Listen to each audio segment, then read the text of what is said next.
It's the day after Christmas, and today I have a bunch of office stuff I have to do. Well, mostly. One of the things I have to do, I have to go through our menu and all of the items on here. I don't know, it's over 100-ish items. So I'm gonna start going through all these items and updating the pricing. Once I get this done, then I have to go put it into Square, into our POS, get it all updated there. Once that's done, then I need to talk to Jack and Tabitha to get our menu boards and all of that updated. So unfortunately, changing pricing is not just an easy snap of the finger and it's all done.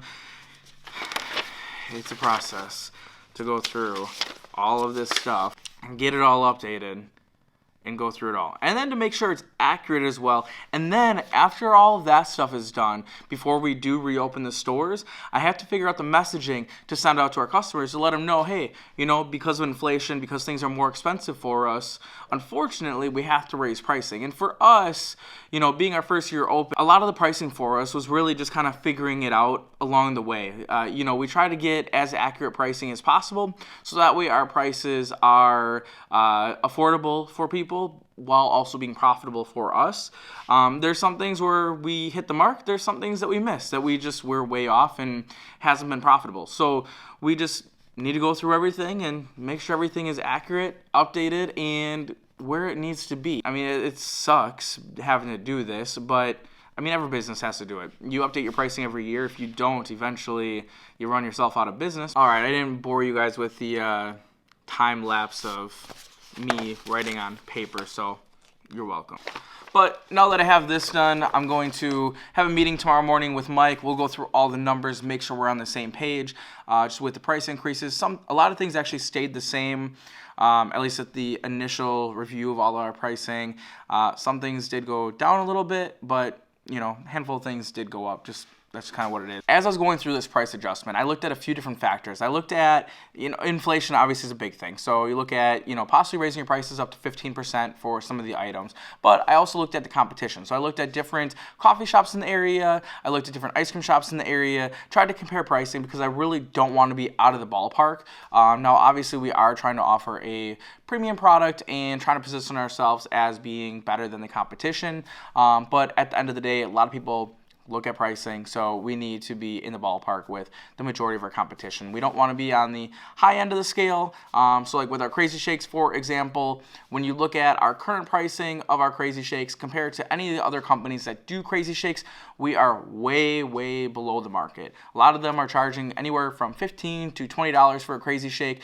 Our Crazy Shakes start at a whopping $8 and max out at a whopping $11. Now with our new line, the Signature Shakes, those are going to come in at $15 a shake.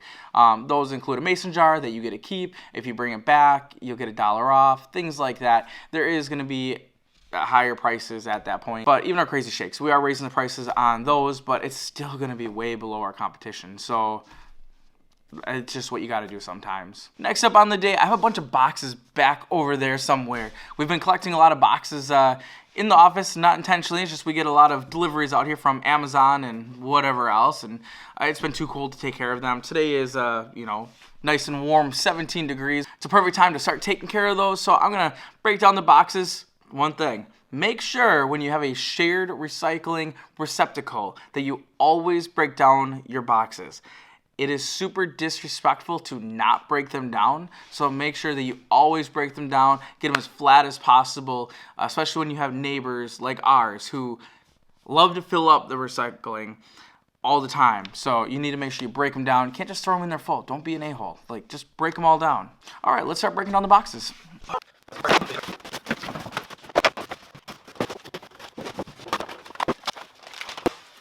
Alright, all those boxes are broken down. Somehow I managed to do that without cutting myself at all, so huge accomplishment because I really thought that was going to happen. So I'm going to get all these boxes out of here, get them, everything all cleaned up and all of that stuff. So thank you so much for watching. This has definitely been a short one, but that's okay. Tomorrow is a packed day, have a lot of things to do. We're going to be getting the oven over to the warehouse so that we can get the kitchen a little bit set up. Not really, but, you know, get it closer and closer each day.